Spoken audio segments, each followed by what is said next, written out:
Sir ನಮಸ್ಕಾರ ಗುರುಗಳೇ. ನಮಸ್ಕಾರ ಶಿವಕುಮಾರ್. ಹೇಗಿದ್ದೀರಾ ಸರ್? ಸೂಪರ್ ಆಗಿದೀವಿ, ನೀವ್ ಹೇಳ್ಬೇಕು ಹೇಗಿದ್ದೀರಾ? ನಾವು ಫಸ್ಟ್ ಕ್ಲಾಸ್ ಆಗಿದ್ದೀವಿ ಸರ್. ಎಲ್ಲ ನಿಮ್ಮ ಒಂದು TM ಕ್ಲಾಸ್ ಎಲ್ಲ ಥೆರಪಿಗಳಿಂದ ನಾವು ಸೂಪರ್ ಆಗಿದ್ದೀವಿ.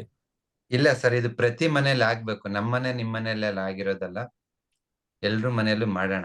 TM ಈಸ್ ಅದ್ಭುತವಾದ ಕೋರ್ಸ್. ನೀವು ಈಗ 12,000 ರೂಪಾಯಿ 10,000 ರೂಪಾಯಿ ಅಂತ ಹೇಳ್ತಿದ್ದಾರೆ ಸೇರ್ಲಿಕ್ಕೆ, ಬಟ್ ಅದ್ ಏನೇನು ಅಲ್ಲ. ಅದು ಆಕ್ಚುಲಿ ನೀವು ಕಲ್ತ ಮೇಲೆ ಇವಾಗ ಗೊತ್ತಾಗಲ್ಲ ಅವ್ರಿಗೆ. ಕಲ್ತ ಮೇಲೆ ಅವ್ರಿಗೆ ಅದು ಇಟ್ಸ್ ಏನದು ಆಕ್ಚುಲಿ ಒಂದ್ 2-3 ಸರಿ ಡಾಕ್ಟರ್ ಹತ್ರ ಹೋದ್ರೆ ನಿಮ್ಗೆ ಅದ್ರದ್ದು ಅಲ್ಲ ಗೊತ್ತಾಗೋಗುತ್ತೆ. ಸರ್, ನೀವು ಲಾಸ್ಟ್ ಟೈಮ್ 20,000 ಕೊಟ್ರಲ್ಲ, ಜಾಸ್ತಿ ಅನಿಸ್ತಾ?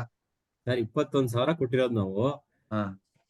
ಅದು ಜಾಸ್ತಿ ಎಲ್ಲಿ ಸರ್? ಈಗ ಆಲ್ರೆಡಿ ಈಗ ಫುಲ್ ಮನೆ ನಮ್ಮೊಬ್ಬರದೇ ಅಲ್ಲ, ಮನೆಯಲ್ಲಿ ಎಷ್ಟು ಜನ ಇದೀವಿ ಎಲ್ಲ ಅದು ಎಲ್ಲ ರಿಕವರ್ ಆಗ್ಬಿಟ್ಟಿದೆ. ಅದರಲ್ಲಿ ರಿಕವರ್ ಸರ್, ಏನು ಡಬಲ್. ಬಿಫೋರ್ ಜಾಯ್ನಿಂಗ್ TM ನಿಮ್ ಮನೆ ಸಿಚುಯೇಷನ್ ಹೇಗಿತ್ತು? ಮೆಡಿಸಿನ್ ಮೇಲೆ ಎಷ್ಟು ಡಿಪೆಂಡೆನ್ಸಿ ಇತ್ತು?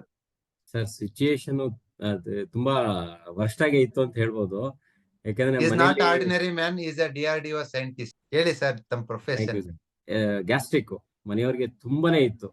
Almost with 4 sittings almost 80% results ಆಗೋಯ್ತು ಬಂತು. 20% ನೀವು ಹೇಳ್ದಂಗೆ ಅದು ಫುಡ್ ಇದರಲ್ಲಿ ಚೇಂಜ್ ಮಾಡ್ಕೊಳ್ಳಿ, ಎಲ್ಲ ಆರಾಮ. ಇವಾಗ ಏನಿಲ್ಲ sir, they are free from medicine.